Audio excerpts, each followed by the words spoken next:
I think maybe a bit of a welcome to country, because I know that I've done an acknowledgement of country. And of course, you did the welcome to country for our whole festival, which started yesterday or 2 days ago. And it would be lovely to build on that a little bit with, the people that are here in the chat, to kind of gain a bit more of an understanding on what that is, how it works before we get into the story. So, yeah. So, all right. Well, wonderful, Zal. Thank you for again having me. Support the event that you guys are having over the next week or have been, and certainly bringing the old ways of being into the present moment is always a challenge for us as any being. So, welcome to countries to go back in time and bring a language that serves everybody equally and everything. So in doing that, we have to soften our bodies a bit and soften our mind and soften our heart. So our soul becomes extremely present. And one of the greatest sails, if you want to put your big mast up on your boat when you're sailing out in the great big ocean. And as we see the sail come and become present, and there is a sense of drive. We all wish to be able to say, this is my soul purpose or my soul being that allows me now to navigate my way through life. And so for us to go back in time to grasp a little bit of this from our great it's a pleasure to walk into the country through that language, where everyone, if we went back to all cultures, all our great teachers in days before that lived off the land and lived with the rivers and all the oceans, it was survival. It was a way of being. I believe then it hopefully will serve your great teachers in your bloodline, and whichever part of this planet that you call home, and all your great friends found as a high place of being. And so bringing that welcome now to you is an opportunity again to speak that language of unity. So I'd like to take a deep breath in. Hold it. 3, 2, 1, out. 3, 2, 1.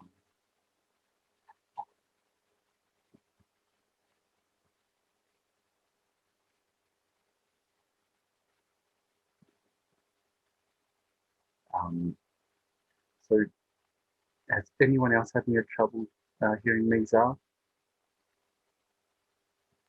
Nicola has mentioned that it's a little bit difficult to hear you, and I'm also, it's just cutting in and out a little bit.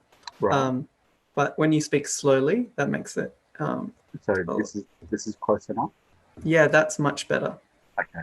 Yeah. So welcome to country. I'll welcome you in, but first we must cleanse the land of bad spirit. And we say, Wara, Wira, Buyakana. Bad spirit, go, we don't need you. Buyaka, go along. And then we invite the good spirits and we say, Murichwern dat yeni, krobradan, yen yen yaku. Good spirit, come sit not in the air, but on our skin, dat yeni. That's the old people dancing on our skin, reminding us that they're here. You may have felt the goosebumps in your life. And this may somehow give a little bit of reassurance of an old story. Why these goosebumps come into our life. That's a clear sign, a good sign sometimes for our people. Maybe not so on some occasions. Then we say, we walk in the footsteps of you, our old people. If we were to walk in any footstep, if it's one that's of unity and love for all things equal, I would like to think that's a pretty good one. And then we say, Wanju, Nika, Wajak Nyunga Buja, Wanju, Nika, Wajak Morichobu, Wanju. Welcome. Morichu is really good. York is our women, which mum is our men. Mr. Collinger's here, our children, to Wajak Bibbulman country. I really appreciate again, Val, to welcome everyone's spirit that represents all. And I feel now we can speak under the umbrella of it, and that the stories that I share or anything that we share as a group, it'll be one that represents those values. How's that now? Are you there, Mark? Yeah, that's really great. And it definitely sounds a lot better now. And when you are closer to the microphone or the laptop and talking louder, that helps a lot. Yeah. All right. Yeah. So that's a lot better. And yeah, that was really excellent. I appreciate that. So the breathing helps to soften your body through the breath. It's a wonderful way to get your heartbeat to slow down as well. And once your blood starts to soften across your whole body, then you're not in a state of disarray. So once we use the breath to soften your body, mind, and your heart, then the soul generally comes through. And that's what we call spirit country soft time. Everything is blending. It's an important thing that we actually physically and think in a mental state and also in a heart state of softness. How's that sound? Is that all right? Yeah, that's lovely. And yeah, so how would you like to continue on from there? I gather there's a few things that you'd like me to cover, and perhaps you can give me something to work in with, and then we can do some reflection on what you're hoping to get from today. Sure. I've got a fair good idea. Obviously. Yeah. So yeah, well, I think that the hope for today is to be able to listen and hear, the story, which is the Carers of Everything story, and that hopefully is something that a few of the people who have joined may have heard a little bit before of, or may never heard it before as well. So I'm hoping to for you to be able to share that in whichever way that is suitable for the people that are here at this time with us today. Okay. Yeah. All right. So the Carers of Everything story is a story that's been somewhat been told for thousands and thousands of years. It's something that in the environment that we live in has somehow exposed its being and its flow. So explaining how an environment can speak to us it means that we have to stop and be present with our trees and our rivers and our birds and our star system and our day and night, the sun and moon. When we allow ourselves to be in the flow of nature, then it has a wonderful story and it really is quite clear. And for us to walk past certain things in our daily life is quite common because we're focusing our mind on something or we're not really tuning into what it is that we need or what we think we need. And so we go through life sometimes putting our mind into our forefront. If I get my mind right, then I've got the plan and then I can go forward. But this story is one that just it is.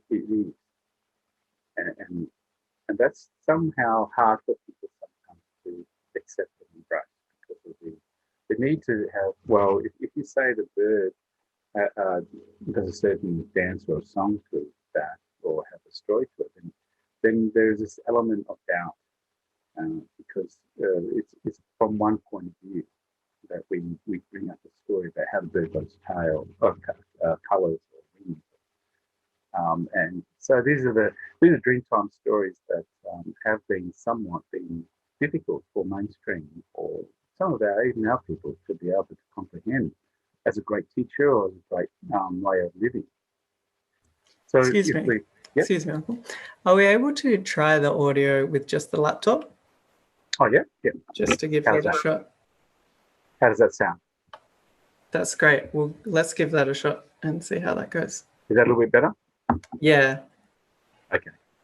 So if we have an idea or a story about this beautiful creation, I want to just make sure I set up the understandings on my point of view of how we can utilize this story with not just me saying the words.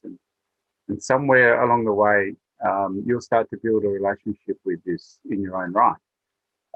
And so if you think of the ocean, and we talk about spirituality, if we say the spirituality was the ocean, then if you wanted to know about the river or the ocean, it would be hard for me to describe it just to you. The best thing for me to do is to take you to the ocean. So here's the ocean, you see it. And then finally you might be saying, yeah, okay, I can see the ocean. It's really amazing. Yeah, great. Okay. So if we just keep describing, and then we go back to your village or place of family, and then you describe to everybody about the ocean, you may struggle. Because when you feel something, and that's where the body comes into it, the mind's there, the heart's just sort of, well, got to really get myself in tune with this ocean before I fall in love with it, if you know what I mean. So there's a little bit more engagement needs to happen for us to really talk about that ocean. So some people go down to the ocean, they pick it up and they grasp it. And they say, I've got the ocean. And then they go back to the village and they won't tell everybody about the ocean. How would you be able to describe the ocean by a cup of water or a handful of water? It would be very difficult, wouldn't you say? What do you think, Zal? I believe so. Have you heard this metaphor before? No. Okay. So this cup of water is the ocean, you know, and that's the truth, wouldn't you say, Zal?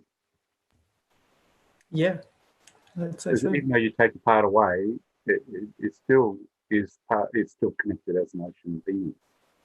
Yeah. So if we really want to get to tune into the ocean, we'll take you and put your feet into the water, and then I would guess after a certain time you'll slowly but surely melt into the water and have your whole body in there, and then you've got to let go of the beach, and you'll float. That's a common thing, wouldn't you say, Zal? Yeah, I'd say so. And then once you've floated and been in the ocean, I'm sure when you come back to people to describe this story or describe the place that we call Australia or Waitak or Bibbulman or yourself, the way to describe that would be generally you would say, look, I can tell you all I can, but I'd love for you to come with me. And I wouldn't want to take away this opportunity for you to be able to feel what I felt. When you feel it, then you'll have your wonderful own story to add to that. Sometimes we live by stories, and that's enough. Would that be enough for you, Zal, if I just told you a story and you then went and told everyone about Australia? Or would you want to live, you want to bathe in a beautiful country? Definitely experience. Yeah. I think a bit of both. I'm speaking to you, but I'm speaking to everybody, I hope. Yeah, I let everyone know that. You know, if they want to add in, then that's absolutely great. And if you'd like to ask everyone else, then I can also unmute everyone as well. If somebody wants to say something, please jump in. Yeah. We'll do my best to make sure we support your question or your thoughts, whatever that might be. So if we put now this story into content, the opportunity for us as Aboriginal people was always to be body present with the great teachers.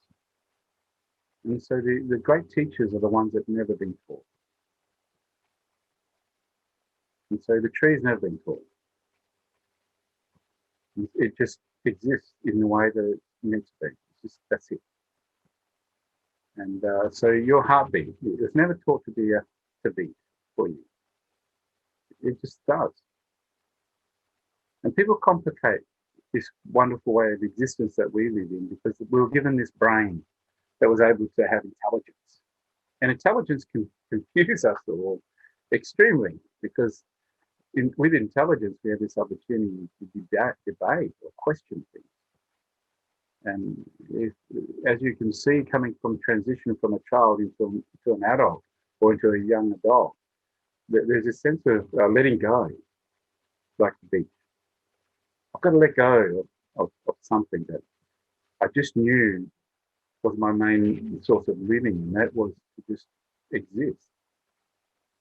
And so we must not go straight into the water. We don't climb the tree, because if you go into the water, you might drown. If you go into the tree, you might fall. And we have this safety word, this safety. We have intelligence due to safety. And so if we want to live in our existence today, we want a plan. We want a safety plan. And if we don't have a safety plan, we have to have people heads at the table, so we can build up a way forward, i.e. the COVID or our way of living. If we want 2 cars, we have to work twice as hard. So we have to have a plan. What's the plan?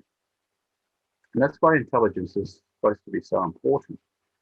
And so that way we can foresee any obstacles that come, and we can overcome them and still maintain the direction that we believe our life should go. But we have to let go as we grow older of this sense of freedom, sense of existence that is the ultimate way of living. And that's why it's very difficult as a teacher or someone who's been to the ocean or been to the spirit world. But I feel like it's just the answers are just so simple. We complicate them so much as a human, as a living. And I feel that this story, I hope, will be one that dismantles this belief that we have to have everything certainly aligned in a way that represents safety. And that really is tough for people. So I really hope that this story supports your ocean. And if you think of the ocean as a turtle, when the turtle leaves the beach, it will trust that it's in the rhythm of a great teacher and provider, and it allows itself as a little being to be swept up by this great big ocean and travel the depth of the seas. And never, I'm sure, at some place, maybe if you did speak to the turtle, you go, why would you do this? Why would you jump into that great big ocean? It's so vast, it's so deep, it's so scary, it has many things that can make their life, or take their life, difficult and take their life. Why would you do it? I reckon a lot of those turtles would turn around and say, no, I'll stay on the beach. But there'll be this huge calling to go to the ocean. It's a spiritual thing. And that's what I'm talking to you about today. Is that these great teachers back in the day that I'm lucky I call my grannies, my great-great-grannies. They believe if we just allow ourselves to be in the present, the stories will come, the dance, the song, the art, everything will then be a celebration.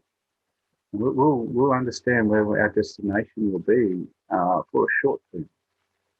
And then we'll travel on again, and we'll trust that there will be something amazing for us to absorb and something that we have to let go of. So I'm going to get back to that little part there. You there, Zal? Yep.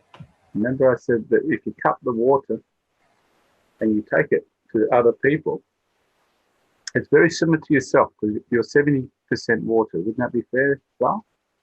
Yeah, something like that. Yeah. So how do we describe you? If you're 70% water, and let's just say I picked you up.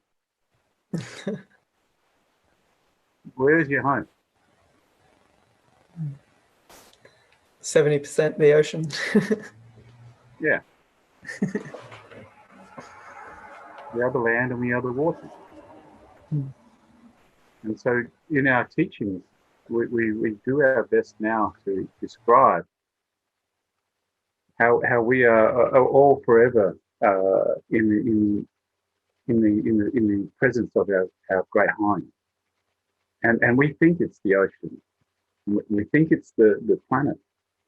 Our home is the universe, and that's spirituality. It's infinite. Everything has a place at the table. So what can you achieve in your life now? You have to achieve anything because you're never ending. You feel you're lost. You feel like you need to have guidance. You feel as though there's a sense of wanting or meaning. Or you might feel that you've got everything you ever dream of and you don't need anything more. And I'm here to tell you it's an illusion. When you let go and you trust the universe, then you understand what peace is. And so this story now, before I go further, has anyone got a question, or is there something about what I just shared there that's confronting, or has it got some value?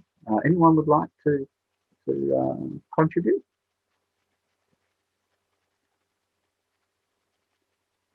Shall I have a look at the chats down the bottom there, Zal, or shall you do that? I can have a look. You can take a look if you have that option available on your screen. Yeah. Okay, it's more about the.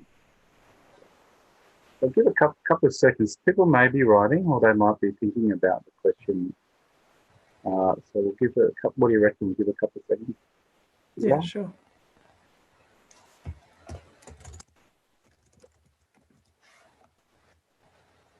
Or someone might want to verbalise something. Yeah, I can unmute anyone or provide the mic on.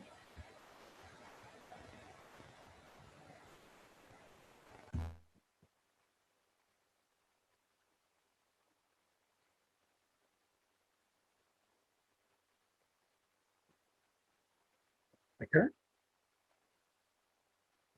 Oh, here we go. Jen. I've unmuted you, Jen, so go ahead. Thank you. And thank you so much for doing this, Shaun, and for this experience, Zal, with Propel. Something you said when you gave us the analogy of turtles feeling the call to come to the ocean is so beautiful. Would you say that the call that the turtle feels to go to the ocean is similar or a different kind of call that we feel to, you were talking about, which I really relate to, that feeling of pressure that we have that plan that we need to,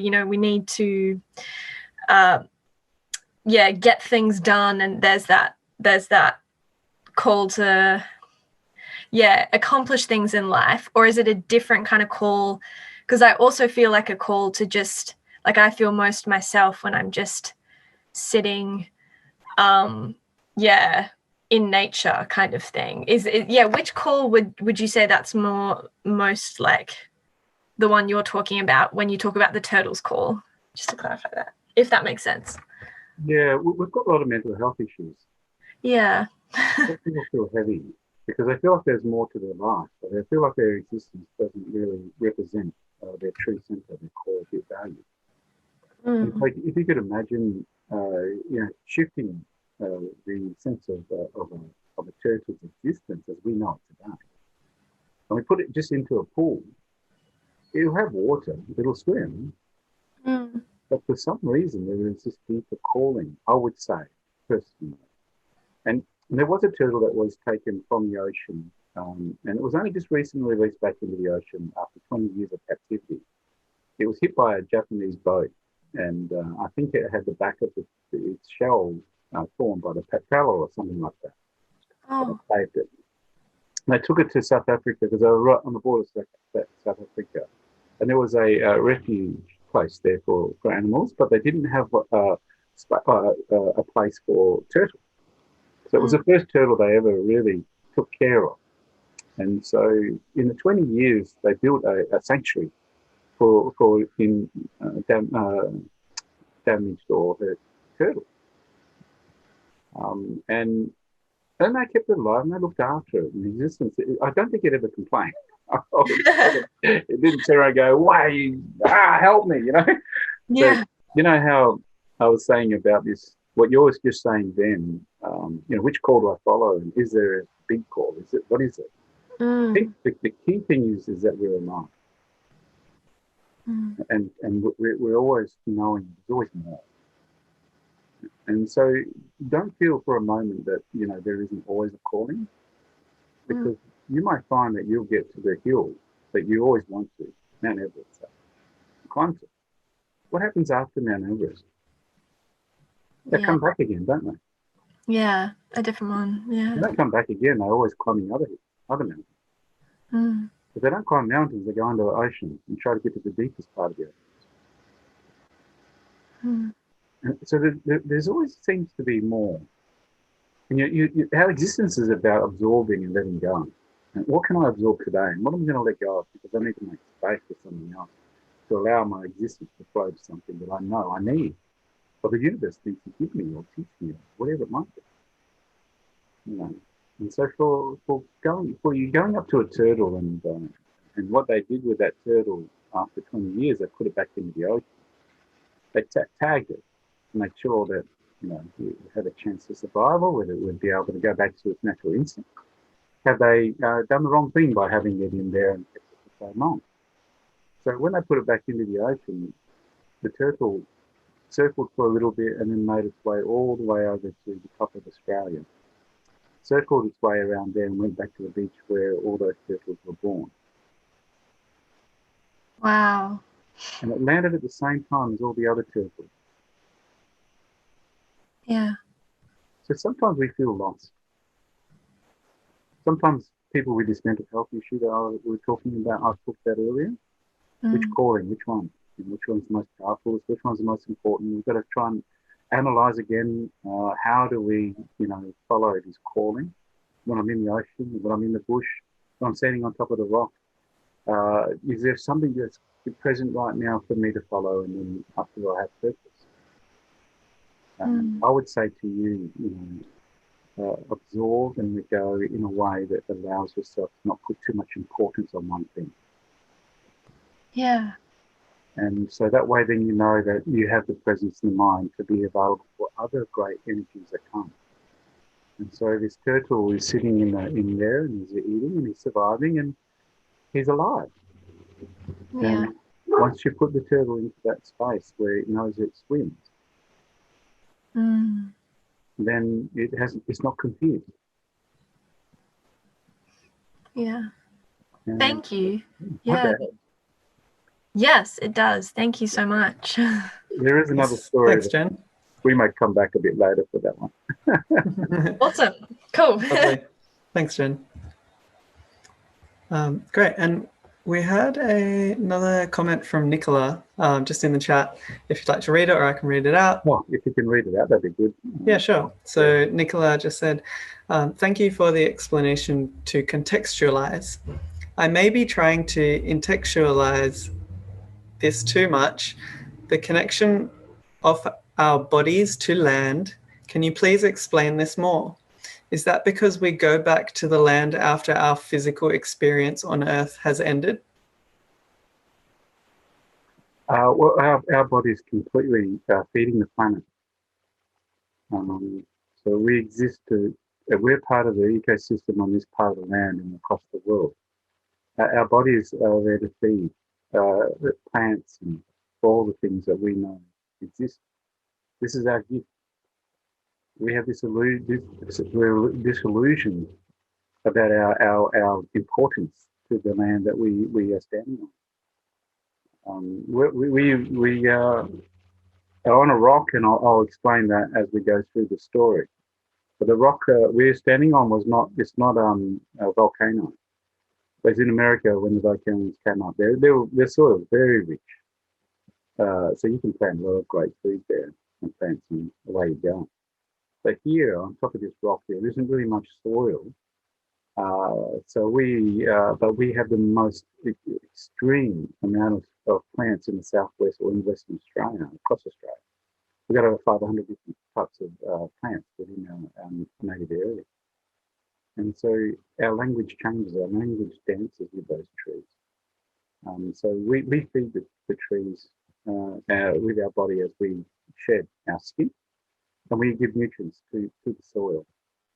So we're placed on this part of the rock when it first created, as the story will go, and you'll see how we are so lucky to be able to say to the plants around us, we'll give you your carbon, and you give us oxygen. That's one little relationship. But we also, as a body, feed the planet, especially the plants within our existing area. So yes, there is a calling to go to the ocean, but there is a calling deep down to never forget that our home is everywhere. There is not one place. So we're very fortunate to be able to come out of our mum's tummy, let go of the tail, and start to roam across the land. And that's why part of our body is water and part of our body is physical. So that way we can live in both worlds. How's that? Is that all right? Sounded lovely. Nicola said, thank you. Perfect. Oh, cool.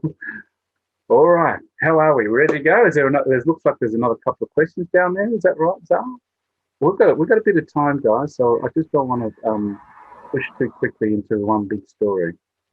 That'll take about half an hour or 40 minutes. So I just want to make sure that we give you guys a chance to communicate with me, and I tell you my point of views about what I've been taught when it comes to knowing our rhythm, how it flows. Are we good to go, Zara? We're good to go for now. Yeah. Right. Good. All right, guys. So please relax yourself, put yourself in a good position for a little bit. You'll hear my voice, and hopefully it'll be something that you'll remember in some way.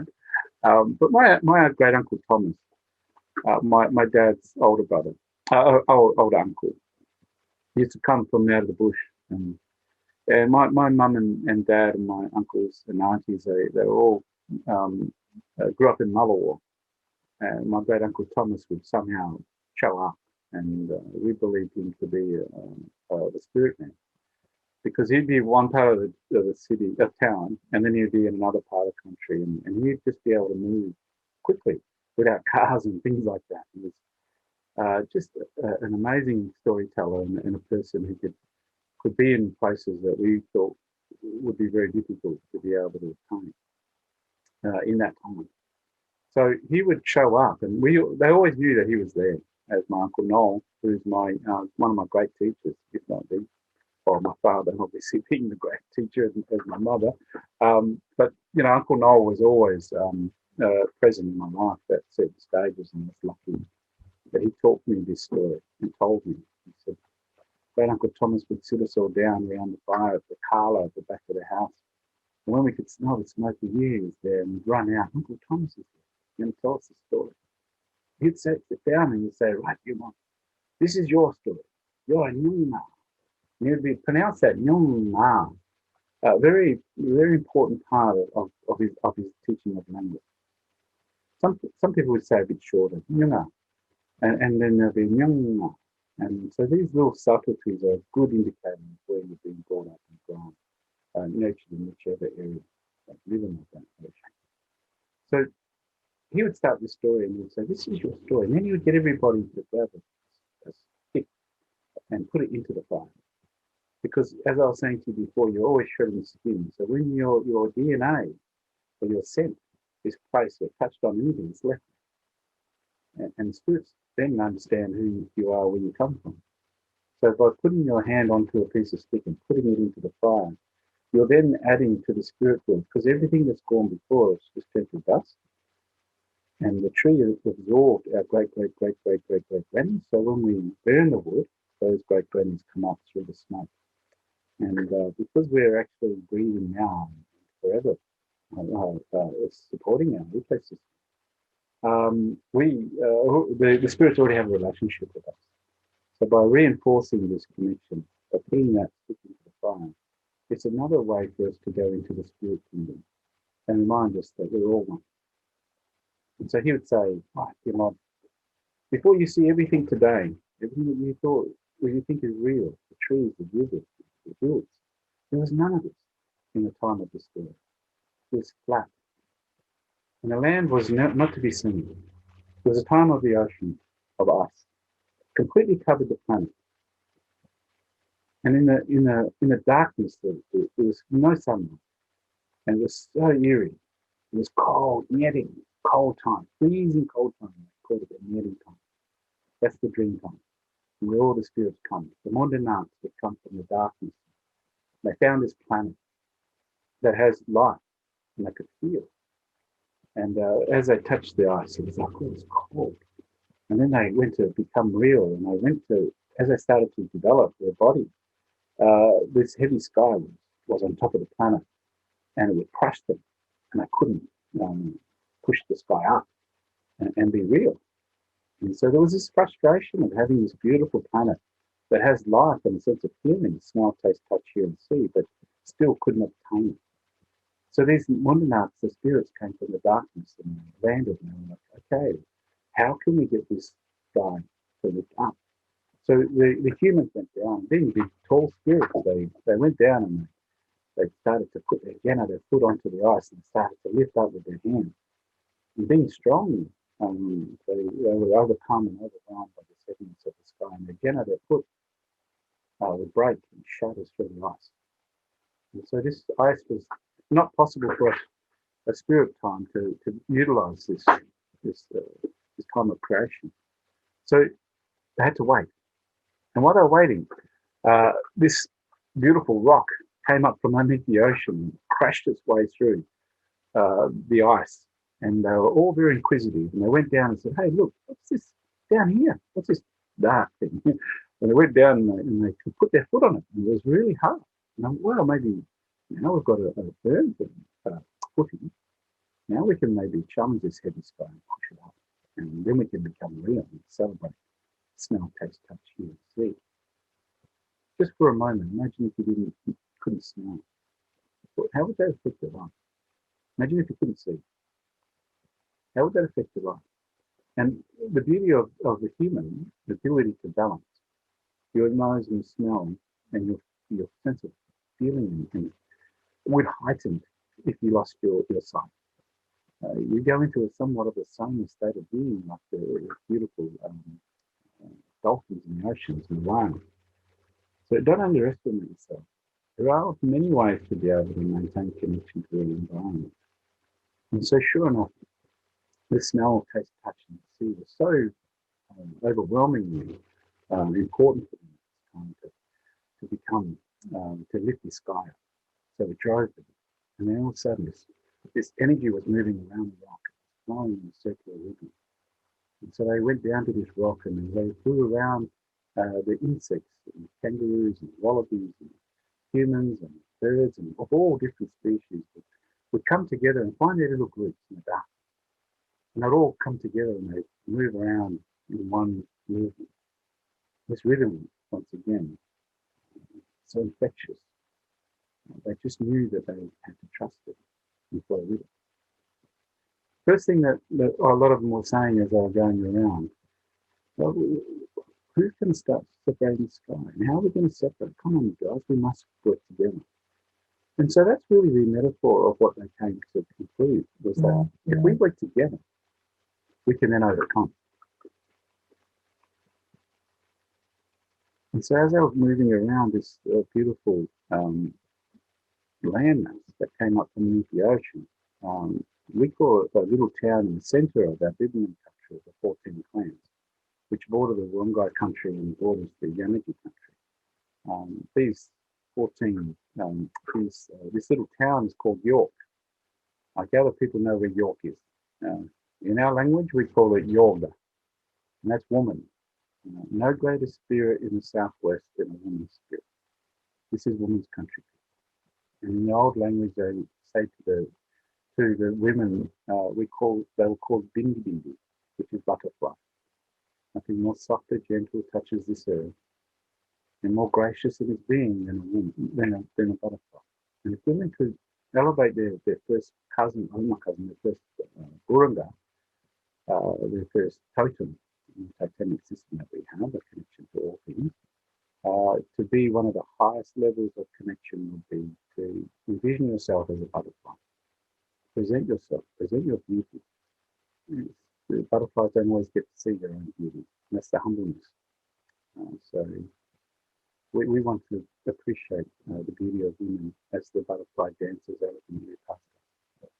And you stop for a moment and go, it takes that breath away. That's the function of the butterfly. For male, it's whirl the moth. Nothing sacrifices itself to the flame more than the moth.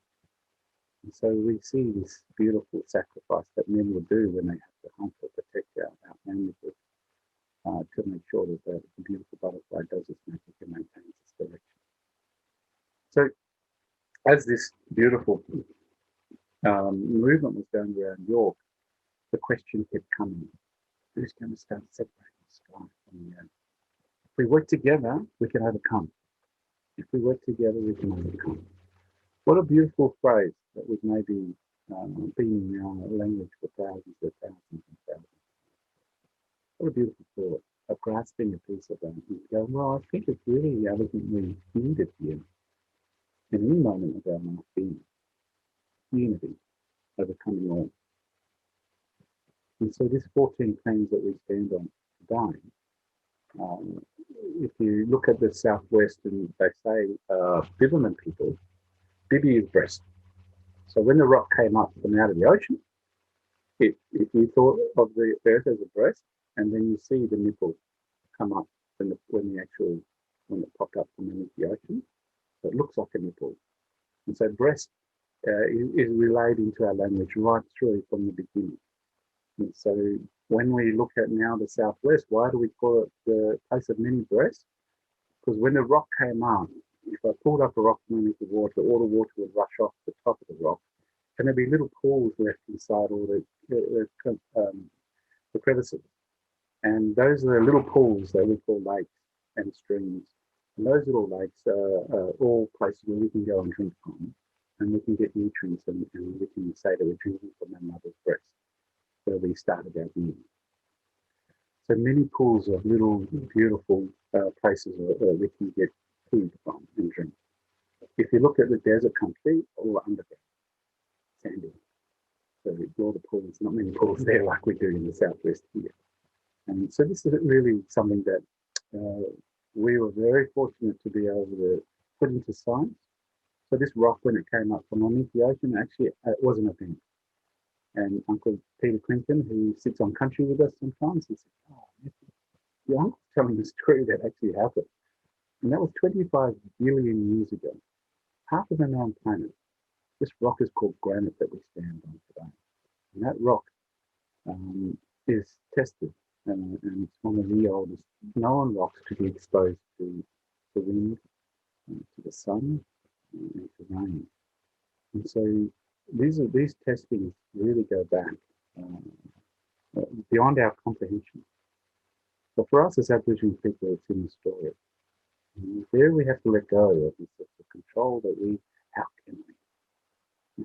Just jump into the ocean, mate. It's okay. We don't have to have all the answers.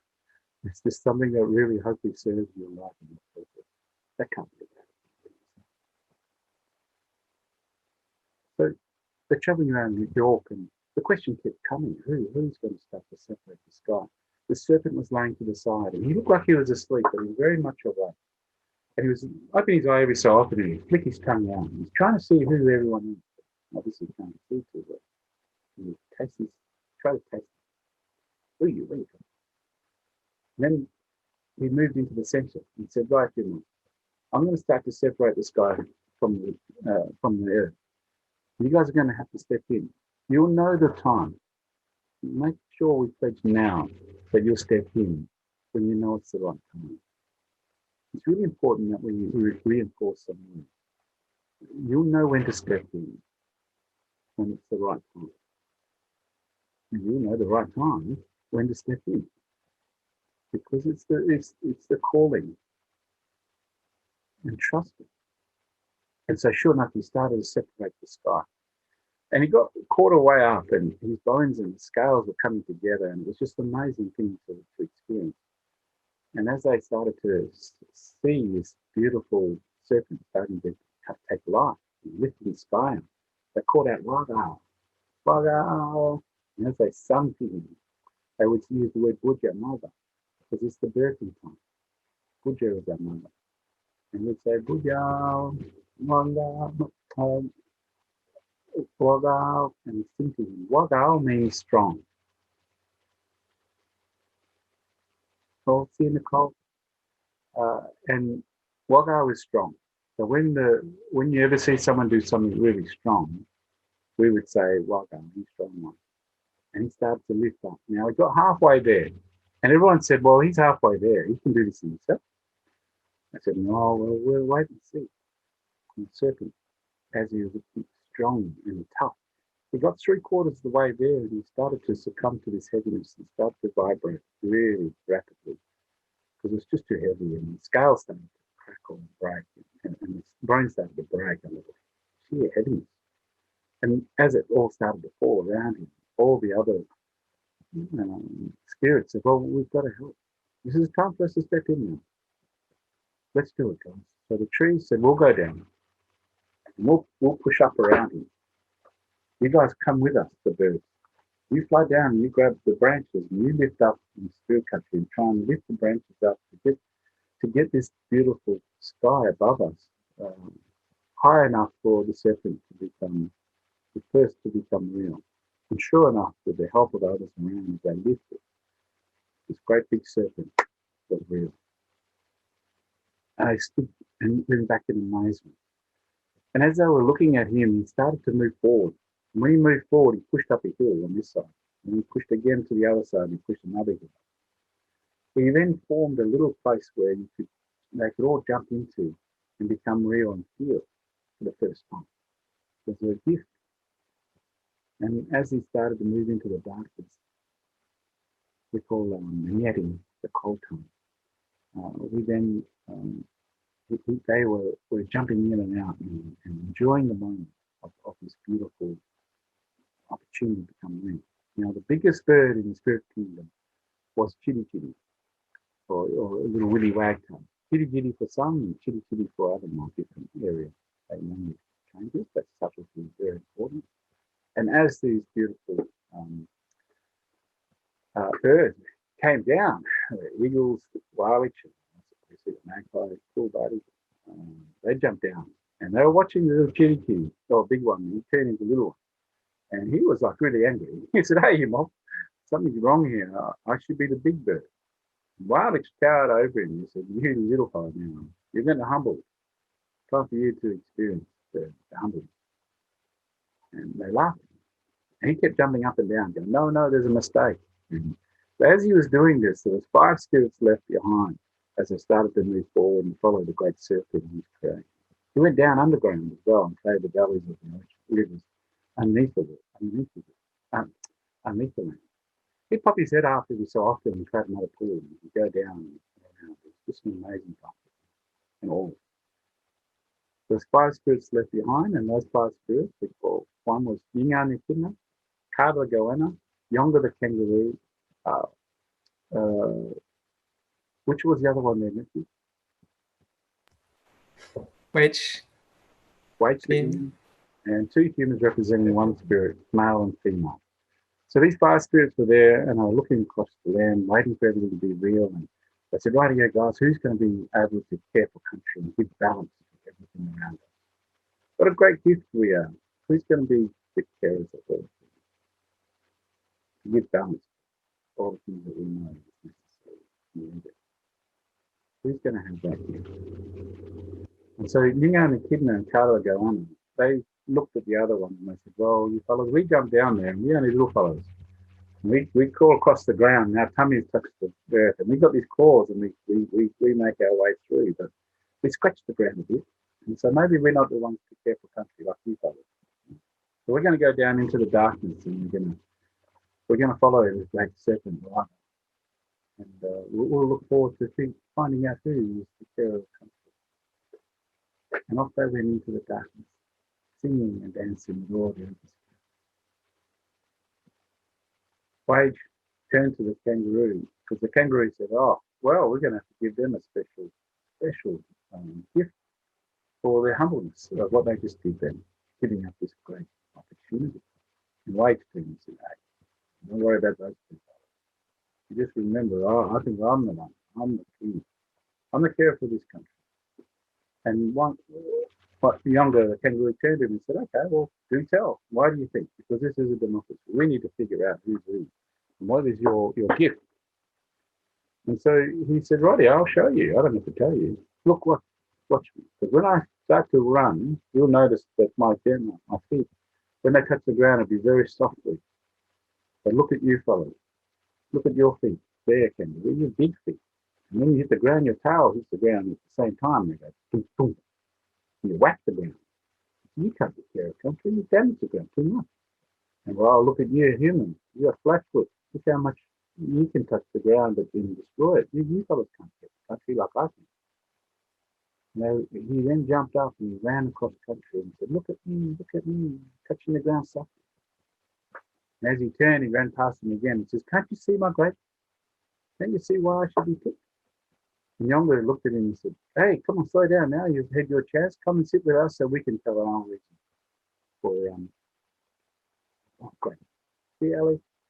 And so sure enough, the kangaroo, he tried to convince him to stop, but he wouldn't stop.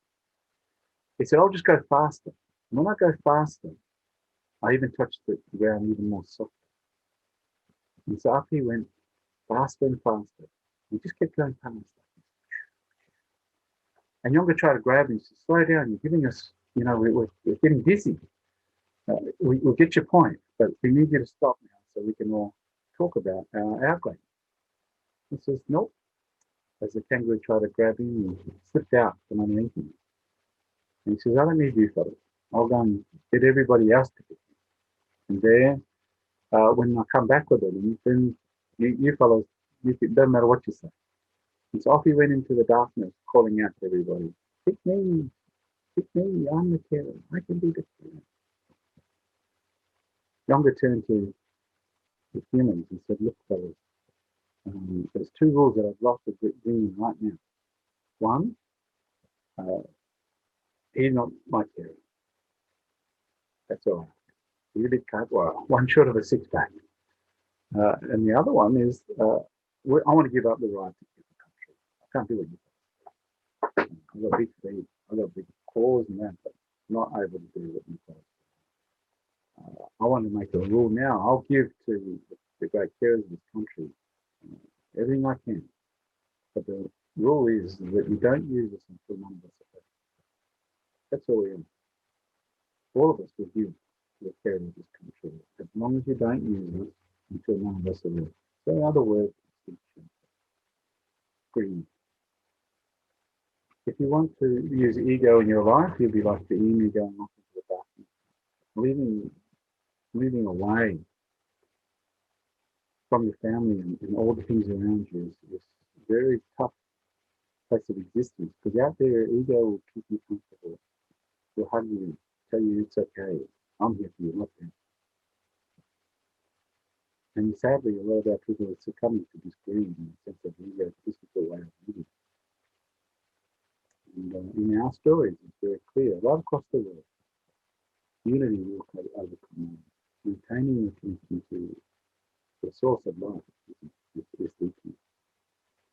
And so, sure enough, Younger said, I'm going to go down to this place called Kalamaya, which is Stirling Ranges. Younger is kangaroo, Maya is a home. And so he made his way into the darkness where these hills were formed. And he said, I'll be here. The one to the side of him is Prongrubs. Down there, they say Prongrubs. So for the languages, you shift up to the north, it changes with the birth. So the Prongrubs for our language north in this part of the country, in the north of America. You say Pinjarra, up here, Binjarra.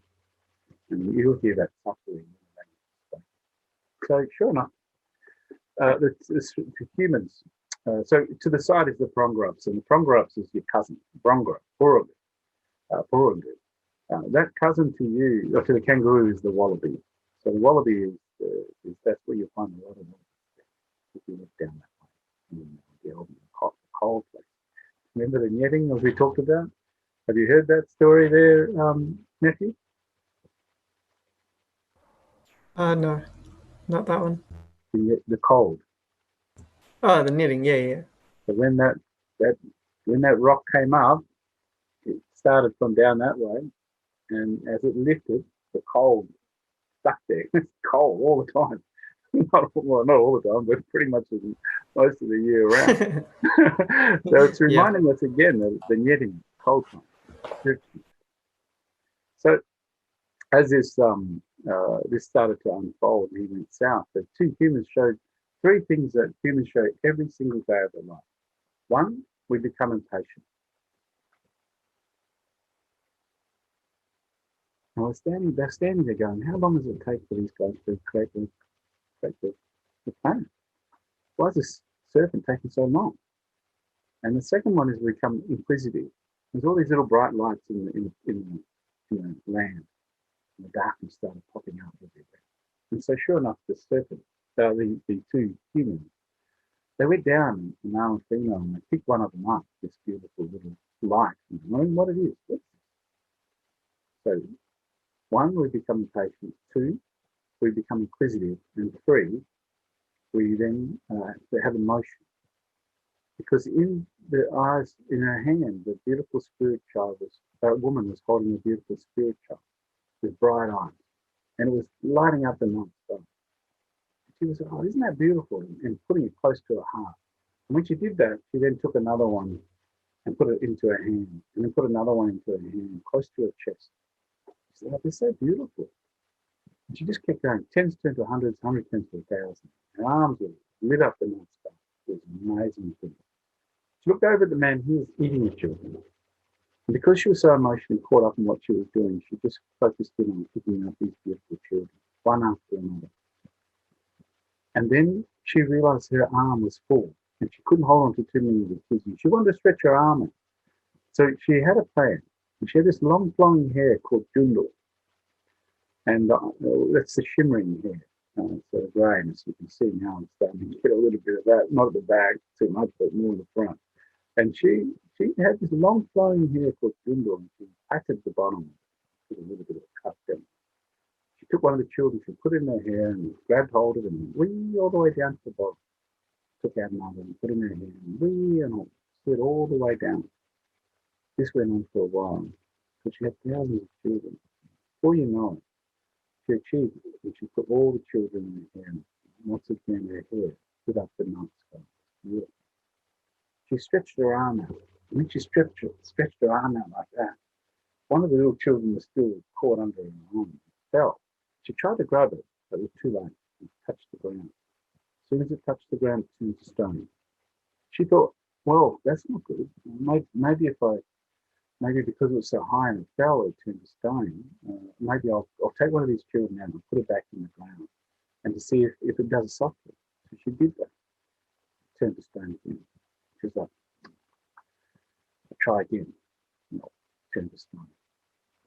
And so there she stood, feeling like there's a big moment of change and life is going to come for all things. And she's made children, taking the children over there. She came a bit overwhelmed and she started to shake. Miracle is the leg shaking. Miracle. And as she started to shake, it shook into the rock, into the stone. And you go out there and rocks out there are always shaking. And for us, we don't sleep on the rocks. A very important part of things. And we don't paint on a lot of our rocks down in the southwest, but a lot up north, they paint a lot more. And so there she stood in York, and she thought to herself, well, if I took one of these children and put it into the ground, maybe, just maybe, it will actually turn. It won't turn to stone if I do it exactly how I took it out. She's got a good memory of herself. She knew exactly how to put these children back in there. So she took one of the beautiful children, put it in the ground, and as soon as she did that, it turned to stone. But okay, well, maybe if I go down south and look for the man, call out for him, then maybe, just maybe, I can stop him from doing A very bad thing. And she can then work out how to put these children back somehow as well. So she thought, oh, with purpose, she went down south. She got to Albany and she looked around, couldn't find him, calling out his name, and then she turned to the right and ran up. Started to run now because she thought everything was going to be starting to become real. So as she started to run from the southwest all the way up, her foot hit the ground really heavily. Some of the kids were holding on to their hair. And unfortunately, some of them fell because they couldn't hold on. And when they fell, they formed a platform of rock and collected. Then another footprint, boom. These children were just falling behind her as she ran up the southwest. A lot of people call it the Bibbulman track. And down south, they say the Bibbulman track. And people follow that track, that footprint of a woman. If you flew over the top of the land and looked down, astral travel for some of us in our spiritual way, we'd fly above the ground and look down and you see the footprints of her, traveling from the southwest up to the Point Walter there. She was traveling up, and she got as far as Point Walter, and she could hear two dogs, dingoes, barking at her ankle. She spun her head around, and she turned her head, her hair fluffing out, and the little children were holding on really desperately not to fall. And as she flung her hair out, one of the children had nails and it broke and snapped her hair and it fell. If you go down to Point Walter now, there's a barb that goes out like a snake, zigzags its way out. You can walk on it. It's a really important part of a young fella's journey. And that's where the hair fell. That's the first place of Joondalup. Many people will say that Joondalup is Joondalup. But it is the place of many hair up there, absolutely.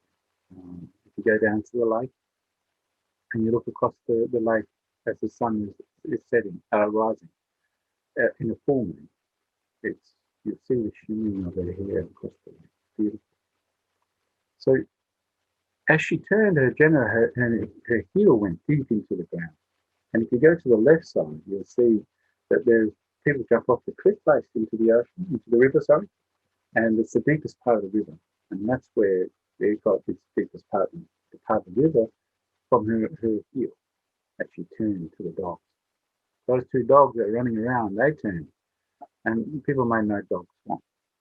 And so they turned and created the swamp there and started to make their way across into through country, through Songline, all the way through to desert country. And out there in the western desert, you'll have the two dogs dreaming, two chukabra dreaming out there, dingo dreaming. And it's a very important part of their story.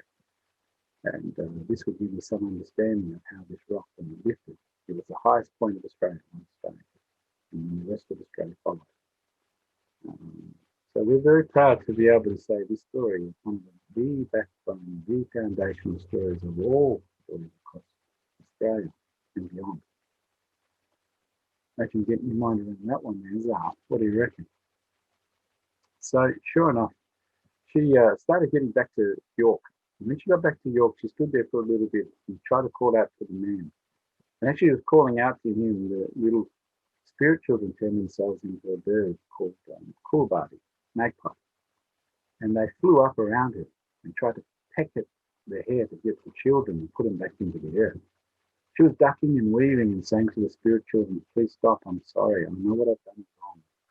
Give me a chance, I'll find the spirit man, I'll do what I can to fix our mistake of taking me from this earth. But they didn't listen. They kept flying around her and she kept ducking in the darkness to try and avoid the birds.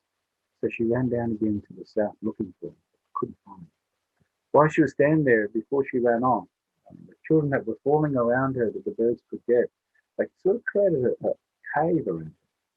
And it was lifting up right up to her mane, her leg. And so she hopped out. She ran down south.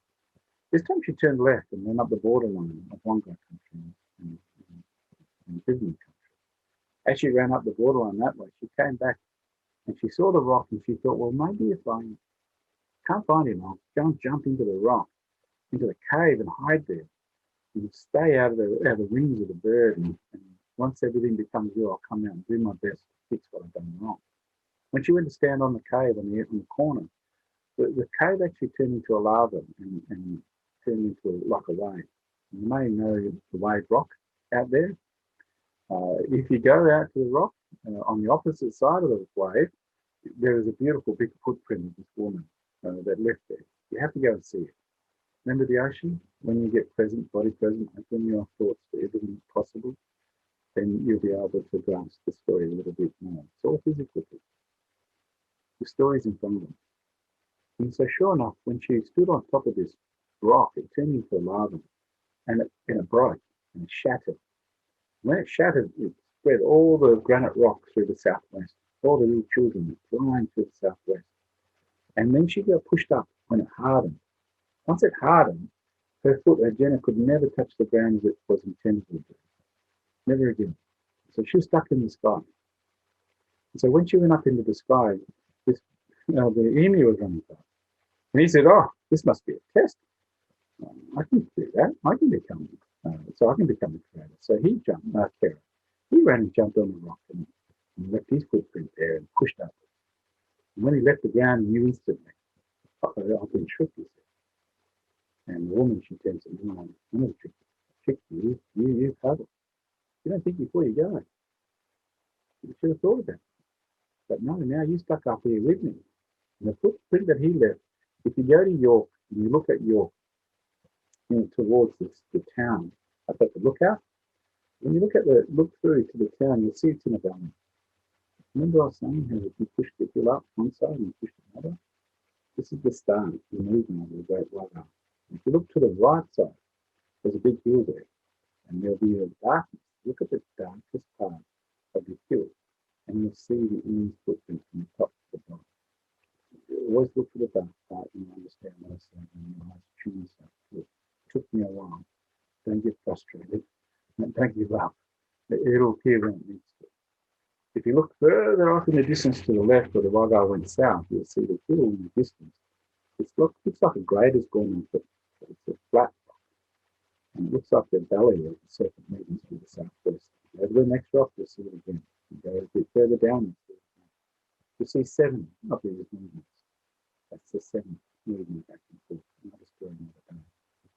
So sure enough, when she left the ground and she got stuck up there, she created something in the night sky. And her long flowing blonde hair created the Milky Way. And all the children scattered across the darkness. And they are the little spirit child up in the sky with the bright eyes, the twinkling little star. We call them Giranpa, the twinkling little star. They're always twinkling. Planets don't twinkle. And so sure enough, up there, when she went up and created this, if you ever see a falling star, people say a wish. Generally, for us in the Bibbulman country, we say "Wakolanga Niana," welcome back, spirit child. And it sits on the earth. When it comes back, it's a rock. And our people understood that these rocks were never ever found in our existence on this planet. Very heavy and dense. And so when you go into a cave and go into parts of our country, or parts of the old people, you see the stone, the meteorite on the necks of great Aboriginal teachers and elders. Very high distinguished part of our journey, connection. Big on it. And you'll hear our story going then across, but these stones don't come from here. They always come from there. How do old people know? They don't need science for this one. Science needs us to explain the space in between the notes that we call it. There's always a space in between. If you play the song and listen to the song, the words blended, it will be confusing. But if we give enough space in between the words and the tempo and the beat, you'll then find the rhythm. And that's the beauty of the spiritual life, finding that rhythm, and then we have no confusion. So sure enough, this rock hits the ground. Well, the emu was up in the sky and he started to shake. He was very angry. He said, "You know what? When he started to shake, he actually, if you look at the middle of the Milky Way, you'll see, if you Google emu in the sky, you'll be able to see the emu with the head, the darkest part underneath the Southern Cross, where he shook his body and separated the hair from the Milky Way. And all the spirit little children, he pushed them all outwards, and you see his body going directly through the centre of the Milky Way. For us in the Bibbulman country, Our stories captivate the whole soul system. Whereas some across Australia, they'll have pockets of stories in the sky. Whereas for us, in the greater southwest, every part from the bottom to the top is in our story. So as he was up there, he said, "I'm going to take one of the children. I'm going to put him in my eye. I'm going to watch his spirit woman. You need to send these children back. You think I've done something? What about you?" And she said, "No, I know exactly what I've done wrong. And if you look into the darkest part of the head of the emu underneath the Southern Cross, you'll be able to see the eye. If you don't look at it directly, you have to look a little bit to the side. And once you see when you Google it, you'll be able to see it even more clearly." So sure enough, she sent down 7 children to find the man, because she had to find the man, stop him from eating the children. And so we don't become cannibals. The place where he went was into Kalgoorlie, Wonga country. And what he was doing when he picked up the children and ate them, fortunately, when they fell to the ground, they were blood. And all the red was then spread through the countryside. So if you have science there, they'll go and do a little bit of a scraping of that, and they'll find the DNA of all the people. So that's really the beauty of these old great teachers, knowing this system that we're living in, have the patience and the compassion to be able to see the teaching that's there. You've just got to get out of the way of this thing we call intelligence. So sure enough, they came down, they found him, and they had to separate his body. Unfortunately, this is not maybe the greatest thing to hear, but they had to put his body in places where there was no life, in other words, water. And so desert country was a good place for him. And that's male country. See the relationship? Male in Wonga, woman in, always connected, not separated. And so our language is always dance in our songs, always blended into our people in our neighbouring community. It's always been. So what do you think, Zal? Are we at a point where maybe I can share some more, or do you want me to ask the question? We've got about 40 minutes left. So is that right? Yeah, we've got 40 minutes left. Which either of those options sounds pretty good to me. To continue the story sounds lovely. Cool. Yeah, what do you reckon? Shall we open up the thoughts to some of the crew here? And we'll thank you so much, Jen and Laura, and how do you pronounce Mahir? Is that right? I really appreciate your patience in joining us. Is there anything you'd like to ask me now about the story?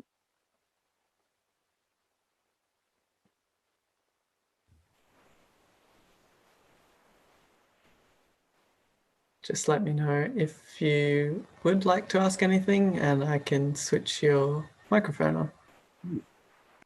And if you're typing, you're thinking of something to say or question. When the kangaroo said, "We'll give what we can to the carers of everything," the kangaroo can give us a book of the kangaroo skin.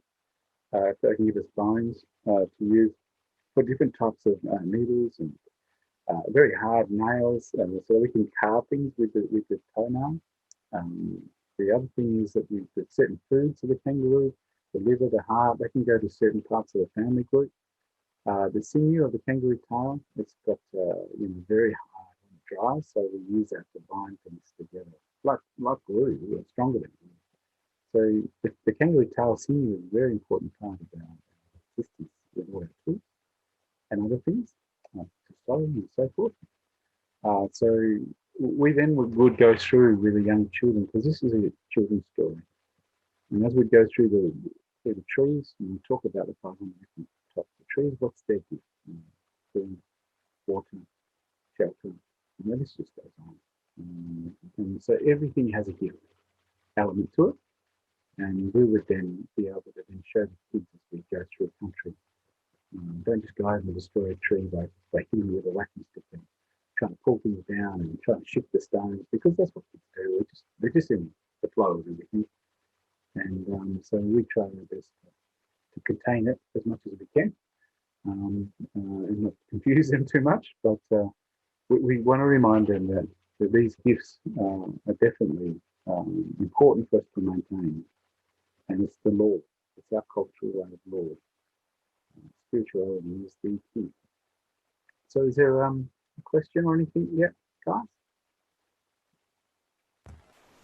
Not as of yet. I think there's maybe nice to continue the story for a bit longer.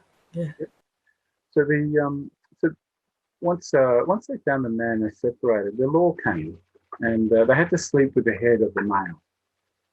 And when they slept with the head of the male, then all the knowledge and wisdom came and straight into the men, and they understood certain laws about our people. And we had our totemism, so we had the 4 different skin groups. Oh, here we go. Oh, lovely. Thank you, Mahi. Pleasure. And so when you have this family, what was I saying? They had to get the law, the first law. And I don't want to go into that just now, but I think it was important to say. And then the first sun came. So you can imagine the sun coming up. And so the birds, the cool buddies flew down, and the little spirit children chose the magpie. But remember, the great bird that was really important in the spirit kingdom was the chinchil, really ragtime. He was upset that they chose him. And they said, "Well, what about me? Don't forget I'm the king. Why are you picking this bird to do this job?" And they said, "You're humble. You're going to share the load. We chose you." And so he was very frustrated. That's another story. But this bird flew down and spread the wings out as the first sun came up. And when the sun came up over the horizon, you've got to remember when your eyes, maybe you might remember this when you're young, or even today, if you turned the light on, or your mum came and opened up the blind to get you to school, we'd wake up and be like, very painful. And so it was important for the birds to remind us when the first sun comes up that the sun is coming. You must shelter your eyes. So it softens the impact. And we don't want you to go blind, spirit children, when the bright eyes hit that sunlight. So when the birds reached out with their feathers, the first colour came, and that was the black and the white. And so that's why the birds and the cool body are black and white, because of the sheltering of the children's eyes when the first sun came. So the sun came up, and if you were to go out onto country and sleep under the bush like I have many times, and you'll hear that bird singing, you'll hear him sing, and he'll wake up all the kids. And the kids will wake up going, Dad, Mum, why this bird got to keep singing? It's like Mum opening up the blind. Because they remember the story. So instantly, before the child even starts his day, he's straight into the cultural way of existence, of spirituality. Remember the story. There you have all your answers. Mum and Dad can't say they're going to be here forever. Maybe there's going to be time when they get taken from us way too early than they should. They want us to know that their great teacher is always there, our mother. That's why we call the earth Buddha, mother, because she's always there. She's not going anywhere. We always worry about how the rivers will flow with clean water. We always worry about the oceans being able to sustain life. Why? Because it gives us life. And if the rivers and the oceans are poisoned, then maybe, just maybe, we won't be here. But Mum, she gave us an opportunity to exist in harmony with this great nature. Not only did she give us an opportunity to live in harmony with this great nature, but she also gave us a place to be one of her great children, to give balance. And I believe in our existence today, we have lost our sole purpose of nurturing and caring for everything around us as an equal. It's a terrible shame to be able to see the trees being destroyed. 7% of the known planet of forests have been destroyed and continue to this day. It's just devastating. The ocean's been pulled out with all the fish. Millions and millions of fish being pulled out of the oceans daily, and they only use 70 or 80, 20% or 10% because they've picked up the wrong fish and they chuck them back into the ocean, dead. that doesn't seem like a sustainable way of being. I believe this story is being lost on deaf ears. I believe that the presence of this great teaching is desperately needed at this time in our life. And I hope that this serves, the young fellows that we know that Propel and all these wonderful people that are online at the moment wanting to know or hear about African culture, share the wisdom and the knowledge in a way that represents all equally. This is where our great teaching has great value.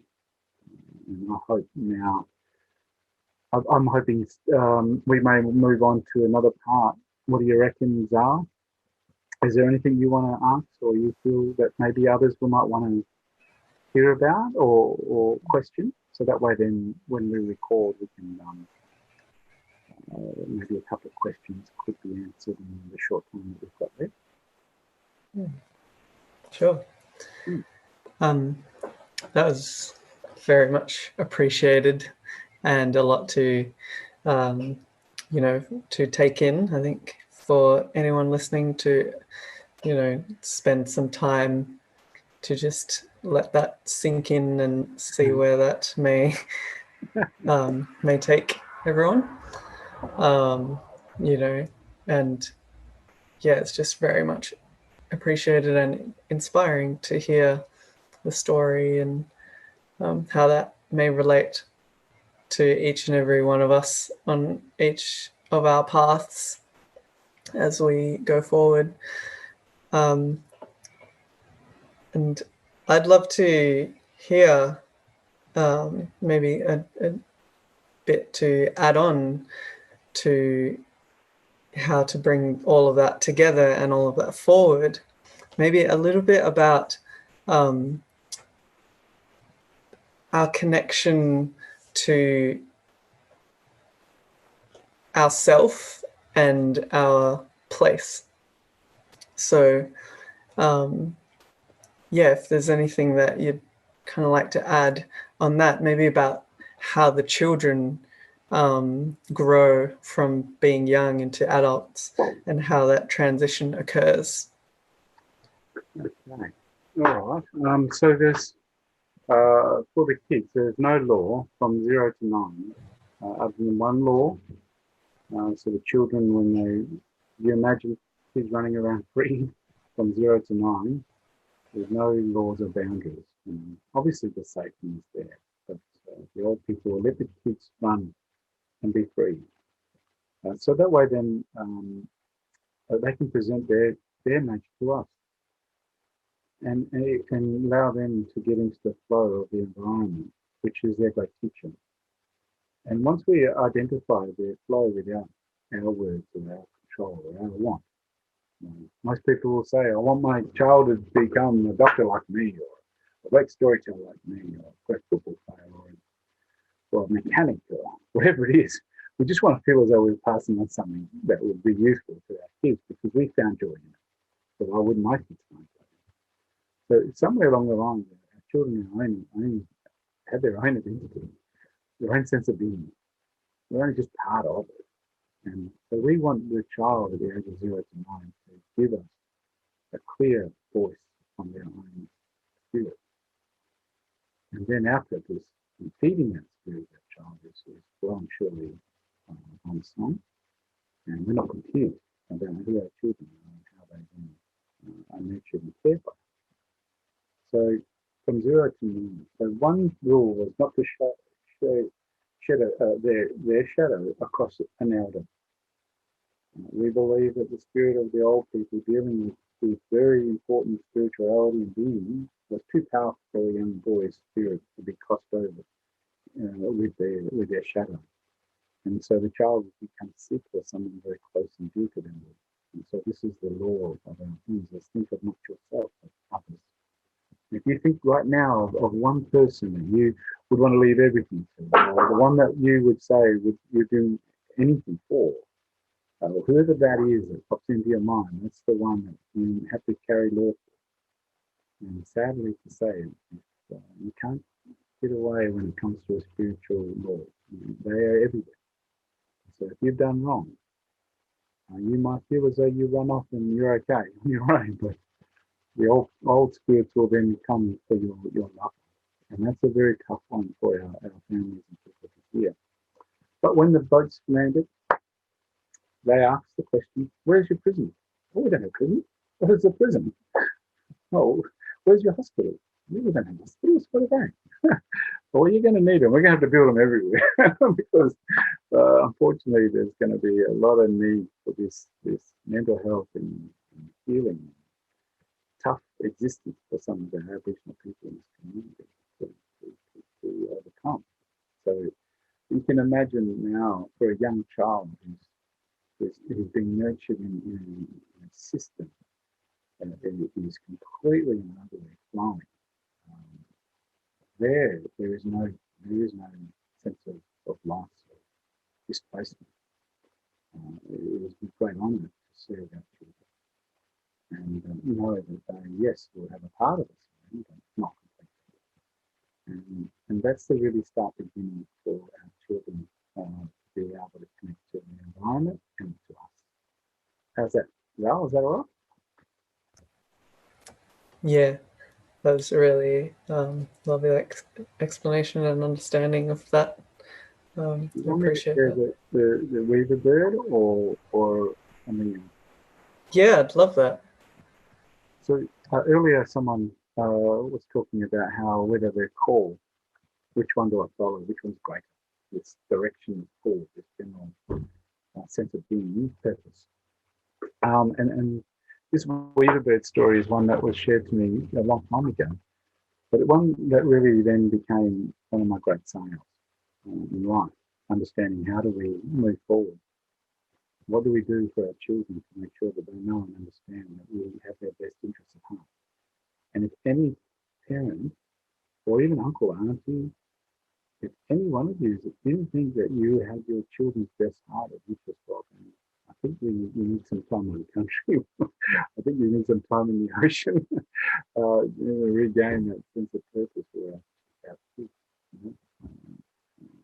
So this weaver bird story came when I was somewhere at a conference or something, and what happened was the scientists came along and they said this weaver bird, and if you Google it, weaver bird, and it comes from South Africa or Africa, it's a beautiful little bird that weaves a nest like a teardrop, and it's designed so that certain things, predators can't get into the nest and attack the eggs. So because they actually weave it perfectly. Amazing engineering there from the bird. They thought, what a gift. And the scientists thought, we have to figure out how long, if we took away all the weaving, how long would it take for the bird to stop weaving and be confused about its existence? Can we shift its sense of purpose by purely taking away this wonderful ability to weave? So they took the birds, put them into a captivity where they couldn't weave, and fed them and kept them alive. And so family after family, generation after generation, they passed down, and they just kept producing these birds. And so 10 generations had gone by, and they took one of the birds out and thought maybe just now, but with no teaching for 10 generations, it would stop weaving or be confused at least. So they put it into captivity where it could weave. Sure enough, this bird instantly weaved without hesitation. And so the scientists said, well, okay, we'll just wait another 10 generations with the other birds, and surely after 20 generations, it will be confused or something. So they took it out after keeping them alive and put into captivity in an instant. It leaves. No confusion. So I waited 30, 40, 50. This bird, as they scratched their head, they went, maybe it's not going to change. Maybe we don't have to worry about where the breaking point is, and this bird will keep giving endlessly. They got to 100. They convinced the government that after 100 generations, no teaching, it will stop weaving at some point and be confused about this environment that we put it into. Well, sure enough, at 100, 110, they eventually gave up. And now I want to shift the word weaving into spirituality. If people feel like they've lost without their spirituality, maybe the environment that they're living in, you just got to keep giving them environments that allow their spirit to jump out, and all of a sudden, bang. And when you see it happen, when you see a person feeling connected to their environment and going, oh my goodness, I want to do that, their body starts to shake. They start to cry. They start to get this sense of overwhelming stuff. And some people just get into it and just do it. And so as teachers or as like spiritual beings, our old people always remember that the cage was never ever, there is no cage, it's an illusion. There is no door. It's in our minds that we're trapped.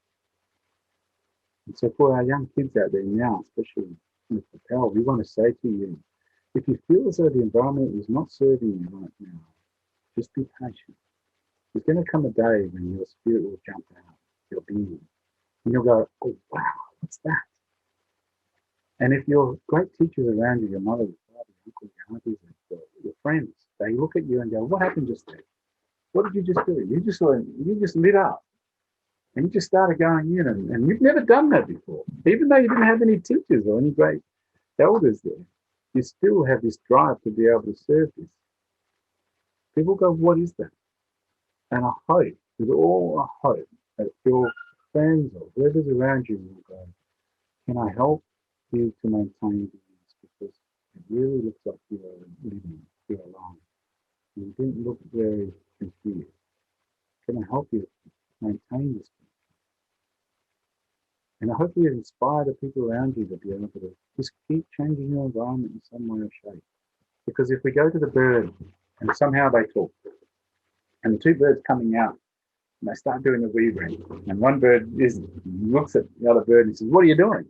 And if they went, I don't know, I'm so sad because I've never been taught to do this weaving. Please, someone stop me. I need a mental health program. I need someone to come out here and give me an explanation of why it is I want to keep doing this drive. Please, someone. And the other bird might sit there and say, you know what, you need to stop. Why? Because you're making me feel as though I need to do. Now I'm feeling even confused. Because when we go back to the cage, do we share this with other people, or should we just keep it to ourselves so we don't confuse them? And so sometimes our teachers are not doing anything on purpose. They're saying to the ones that are in the cave, don't look back because it's going to be painful. It's going to be tough. You're going to have to try and figure out how to put some understandings of why people even want to separate ourselves from our beautiful environment with the planet. Why should we go out into the oceans and take millions of fish out and serve it and replenish it? And throwing things back that we know is just devastating. Why is it that the ice is completely and utterly starting to disappear? And people aren't taking action. Why is that? And so don't look back. Keep looking forward, and we'll do our best with you now. For our great teachers, in this Weaver Bird story, well, we believe if we get it right with the ones here, and our children's the generations forward, we'll always have this beautiful abundance of existence that has no confusion in it. And so I hope this story is somewhat reinforcing that the universal love is it has no defining language. It has a feeling that really goes to our center, our core, our booyah. We call it our tummy, our booyah, our spirit in our tummy. And that's really an important one to follow. How's that, Zal? Did I push too hard? That was really great. And, I've got to keep reminding myself I'm talking to kids because I'm just talking to myself at the moment as well. I'm talking to a broader age group. So yeah, I do hope I'm not going too far into the male. No, I mean, not senior level. Yeah, right. Well, no, that was very awesome to hear all of that and to gain a further understanding. Yeah, we have around 15 15 minutes left, like 10 to 15 minutes left. So if anyone has a question or a feeling or a thought or anything that they'd like to express, feel free to. Now maybe a good time. Is that right, Uncle Shaun? Now might be a good time for that kind of thing. I'll finish up with a story. What do you think? Wouldn't that be good to continue the flow? What do you think? Yeah. That may be the one way to finish up. That sounds really nice. Mm. Let's give that a shot.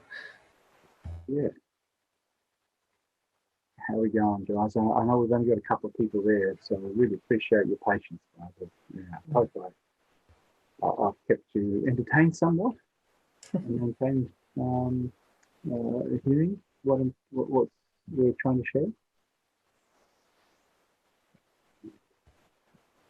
Did you want to ask a question while they're asked? Yeah.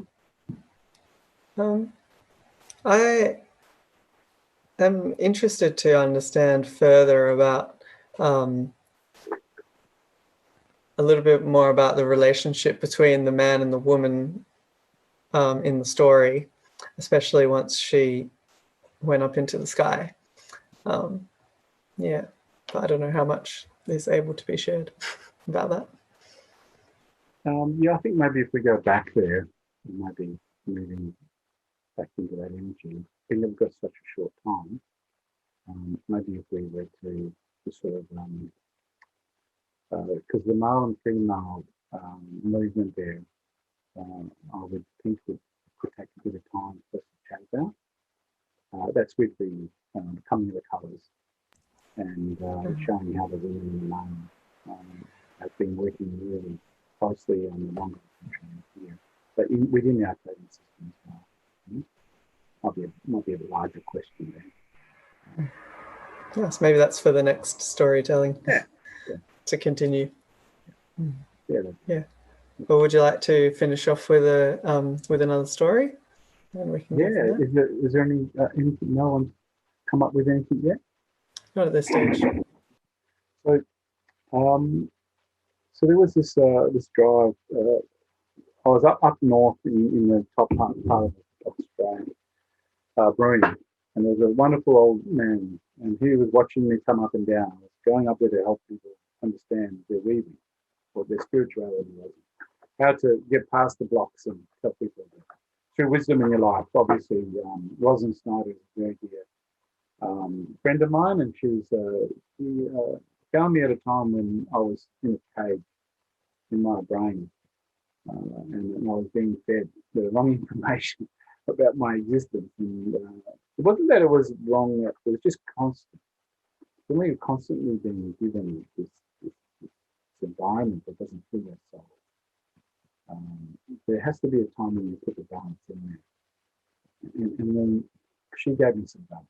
And Uncle Noel, one of my great people, taught me this story.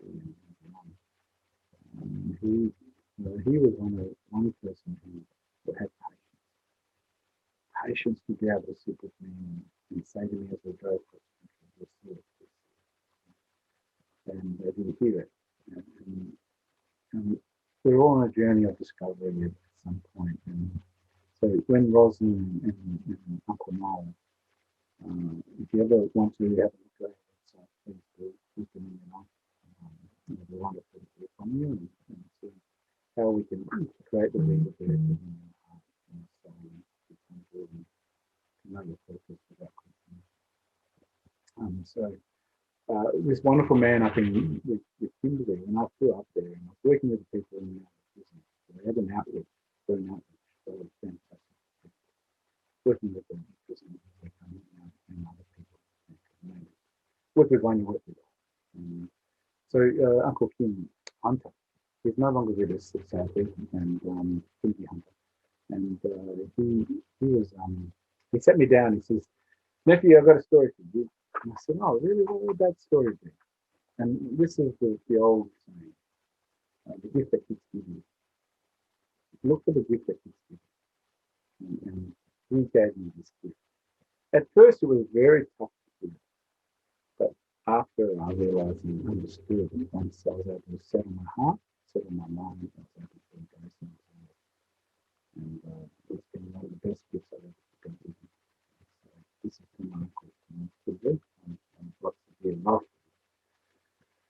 He said to me, nephew, there was a little boy and he wanted to go fishing. And he said to his father on the Monday, he went up to him and says, Dad, as he came home from work, he said, Dad, let's go fishing and catch that big fish that we missed out the last time we were fishing. And the dad had done a hard day's work and came to his son. Said, let's try tomorrow, son. Dad's very tired. I need to have a shower, eat my dinner, and relax for a little bit. But let's try tomorrow, and maybe I'm feeling like that. And his son said, okay, Dad, we'll try tomorrow. But come the next day, his son was standing at the door, but waiting for him as he pulled in, and he was like, oh, goodness, my boy, let's go fishing. He says, Dad, can we do it? Can we go fishing? And he said, oh, son, Dad's had a hard day. Is it okay for us to try again tomorrow? I'll do my best to be able to hold on to some energy and maybe go and catch that fish. Yes, Dad, me and you. So he forgot all about it and went to work and came back the next day. Sure enough, his son was out there with his boots, with the fishing rods, the fishing tackles, everything is there ready to go. And he ran up to the door and says, Dad, I guess you'd be tired. And so I prepared everything for you so you don't have to do any work. I just want to spend some time with you. We'll go fishing. And his father was really heartbroken. He said, oh, my son, I'm so sorry. But in a tough day, you understand, don't you, son? He says, yes, Dad, of course, you know. And with that, he carried the wellies and his fishing rods and everything and walked back to the house. And his father said to him, stop, son. He said, yes, Dad. He said, I promise, but we go fishing on the Saturday. And Dad's got a day off. Okay? We can go and you think you promised, Dad? I think you promised. We're going to go. So he ran inside and he screamed to his mum, Mum, we're going fishing. Yay, on the weekend, Saturday. Me and Dad. It's going to be better then. He's going to feel like you'll be okay. So sure enough, come Saturday, he's forgotten about it. So he's up before everybody else and he's having his breakfast with his wife. And as he usually does, he's up at right before sunrise. He's having his coffee and he's reading the paper. And he hears a crash and a boom and a bang, and he knows it's a fishing rod and a fishing tackle. He slept with it. And he said, Dad, we're going fishing. You promised. And he ran out and ran up to his mum and he was screaming for joy. Mum, me and Dad are going fishing. You pretty promised. Yay. His father looked at him and said, son, he goes, Dad, yes? He goes, I've got a job for you to do before we go. It's an important job. I said, yes, Dad. Whatever job it is, I'll do it. We can go fishing, me and you. So sure enough, as he was reading the paper, there was a big map of the world. And it was the centerpiece, there was a pull-out piece. And he said, come with me, son. And we walked him into the room and he ripped up a piece of paper in front of his son and he put it to the ground and jumbled it all up. So all the parts of the world was completely scattered. And he's only about 6 years old, so he's only young. And he said to his son, son, you put that back together. Then you go fishing. He said, Dad, I'll do anything for us to go fishing. Absolutely. Thank you, Dad. I'll get it done. As soon as I've done it, we can go. Yay. So as he walks out of the room, his wife looks at him and says, you think you promised? What are you just doing? He says, I'm tired. I worked hard. Give me a break. I need a break. So he went back and he put his feet up on the table and he started to have his coffee and finish off the rest of the paper. A short time later, the young boy comes running out. He hadn't even finished his coffee. And he says to Dad, I've done it. Let's go. And he's completely decked up. He said, wait on, son. Let's just go and have a look here. I'll be back. Let's come with me. Let's go and have a look at this map that we've put together. Sure enough, when you open up the door, there was the map of the world completely put back together. Perfect. He said, my son is a genius. How could my son possibly know how to put, at your age, in that time, to put the world back together? How simple? He says, Dad, it was very simple.